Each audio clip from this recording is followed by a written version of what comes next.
What's going on, everybody? It's your boy Lee. I'm back with another video. I just wanted to say welcome to the channel if you're new here.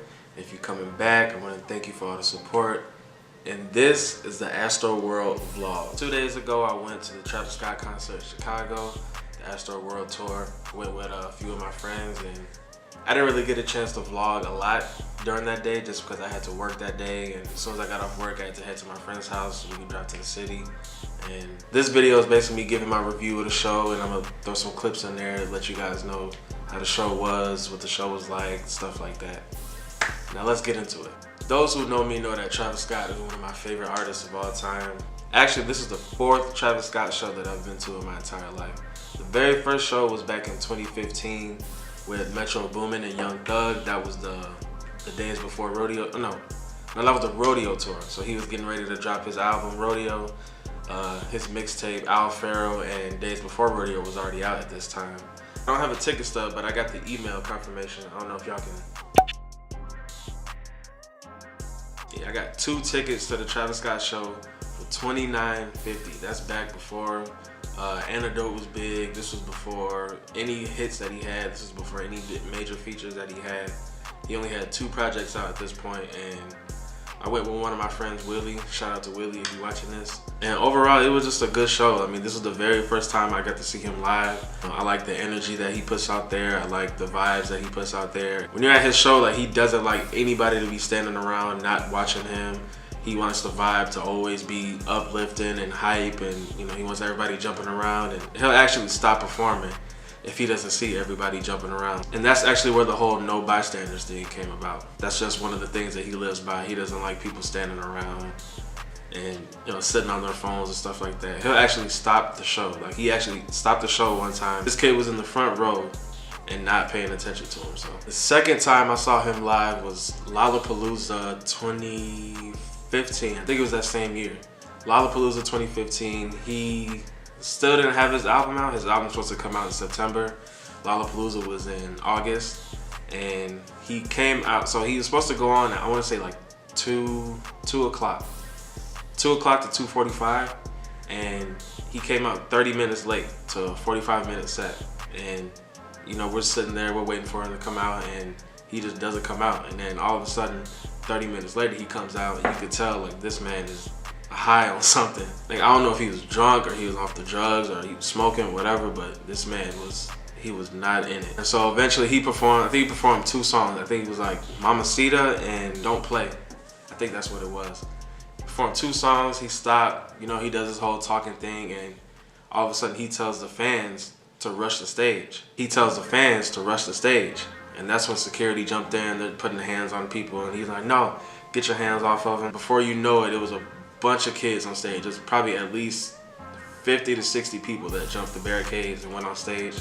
The venue actually told him to get everybody on stage or they were going to shut him down, and he was trying to tell people to get off the stage, but they wouldn't get off. So police came out, had him in handcuffs, took him away. Didn't get to see the rest of the show. Now, in between that time, I think he had his own, no, he didn't have his own tour. He was on the Kendrick Lamar Damn Tour in 2016 or 2017.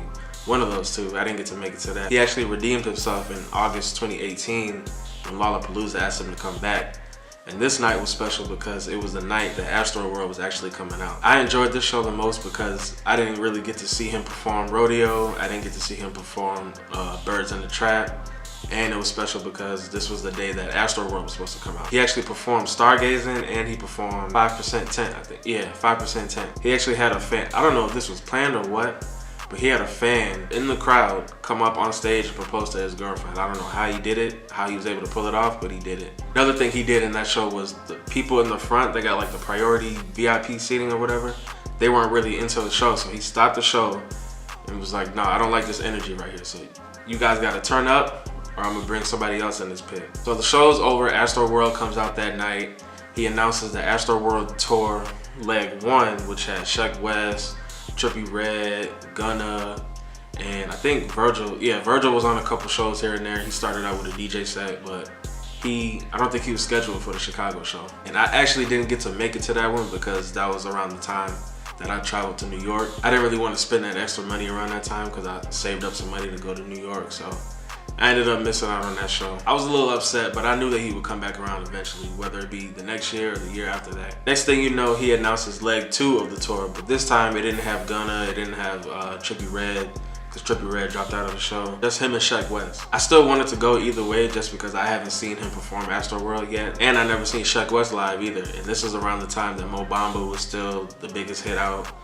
His album Mud Boy was out already. There's a few songs on there that I wanted to see him perform live. Fast forward to 2019, I got the opportunity to finally see him live again. I got to see him perform all his albums up to this date, Astroworld, all of that stuff. And I get to see Sheck West turn up. So I get off work at 4:30, me and my friends, we drive to the city. And he actually had like a circus type thing going on the whole night. And I had no idea about it, but I couldn't make it anyway because I was at work. But I was kind of blue about that. But me and my friends, we come in, we get our tickets, and the lady hands us this pamphlet. And you know when you go to like Six Flags or like an amusement park, they give you like a map of the map of the park. So the United Center actually, so Travis actually made a map of the whole entire United Center and all the events that he had going on. So he had like merch booths set up, the Travis Scott had carnival acts and stuff outside. He had the caricature, is that how you say it? I don't know, whatever. He had like the caricature where they draw your face. Okay, I'm back. Where was I at? I don't even remember. So he had this whole map set up.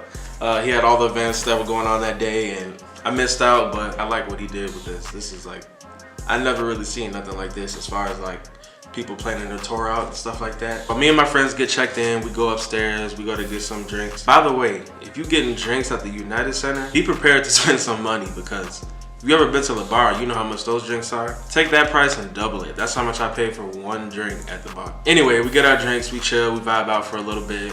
And I told my friends I'm gonna go downstairs real quick because I wanted to cop some merch. Travis Scott has a lot of fans and his fans love his merch. So he had 2 merch booths set up and each booth had different clothes. So I went down there, I hopped in line, waited for about 10-15 minutes, standing in line. It's hot, got a bunch of teenagers running around and stuff. So I'm in line, I hear Sheck West, the intro to his album, starts playing, and I'm like, dang, I'm about to miss this show. I didn't want to hop out of line because I was almost in the front. Stayed in line, he performed a couple songs. I could hear every song he's performing. He opened up with the first song, I forgot what it was. The first song on his album, he played, I think he played Live Sheck West. I want to say he played Chippy Chippy too. So I'm at the front of the line, I ask him, you got my size? And he looks around, he's like, nope, all we got is a medium. And I'm like, dang. I just wasted 15 minutes of my time. I missed Sheck West performing just for him to sit here and tell me that he doesn't have my size. So then I remembered that he had 2 merch booths set up with different merch. So I'm at this merch booth. I ran all the way to the other side, to the front of the venue. This line was actually shorter than the other line for some reason. I waited in line for maybe 10 minutes. This one wasn't too long. But this is the shirt that I originally wanted to buy. This is the Wish You Were Here astronaut shirt. Like a little tie-dye thing going on. In the back, it says Astroworld with all the tour dates and all that stuff. So originally, this was the only shirt that I planned on buying. But then once I found out that he had the Chicago merch, I had to get that. So this one says Astroworld Chicago, United Center, February 21st, Wish You Were Here. And on the back, is Astroworld Chicago. This is probably the dopest one that I got. I really like this one. So the best part about it is after I bought this merch, I ran upstairs. Sheck West was still performing, and as soon as I came in, Mo Bamba is playing.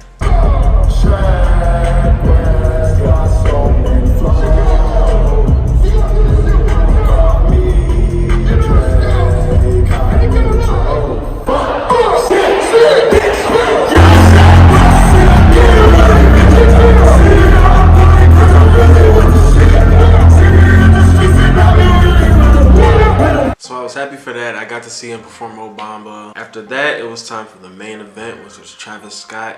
He had probably one of the best shows I've seen that night. Everything he talked about in his interviews before the album, where he said he wanted to have like a roller coaster, he wanted to have like an amusement park thing, he spoke that into existence. And overall, it was just one of the best concerts that I've ever been to. I put that up there with Drake, the Kanye show, everything, like the production, the audio, the fire effects, everything, just the whole vibe of it. I was just going crazy the whole night. He kept his energy throughout the whole show. He does like the mosh pits, he jumped in the crowd, all that stuff. I'm gonna close out this video. I'm gonna put some clips from the show at the end of this video. So if you like what you see, go ahead and subscribe, everything, you know, all that good stuff. And hopefully I'll be back with more content soon. Peace.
Chase B.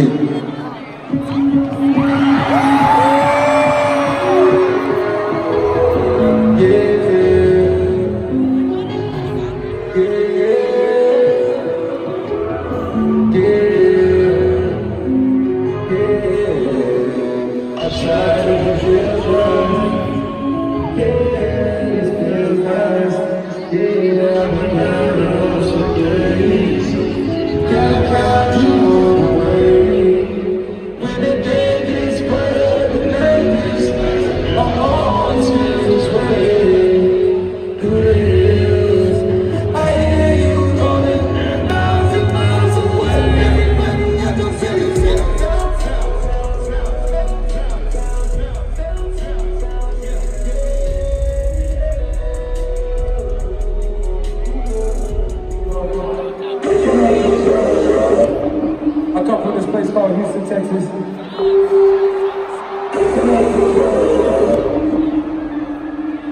And there in Houston, we like everything slow. Rest in peace, description, I will take it slow.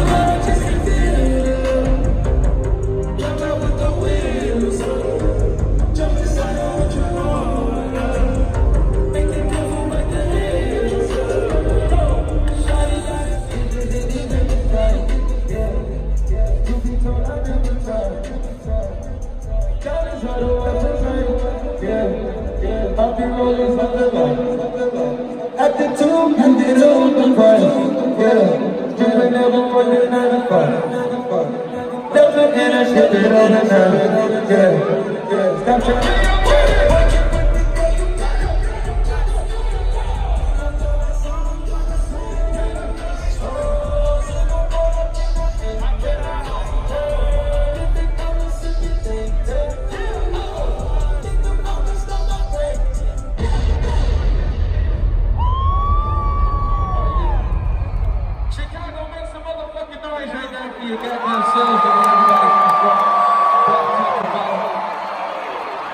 So check this out, this is what we're about to do right here, right? Alright, so we're about to turn this whole arena into a house party, right? So, if you know how to do this dance to this song, and the person next to you was a little bit confused, just teach them real quick, hold on.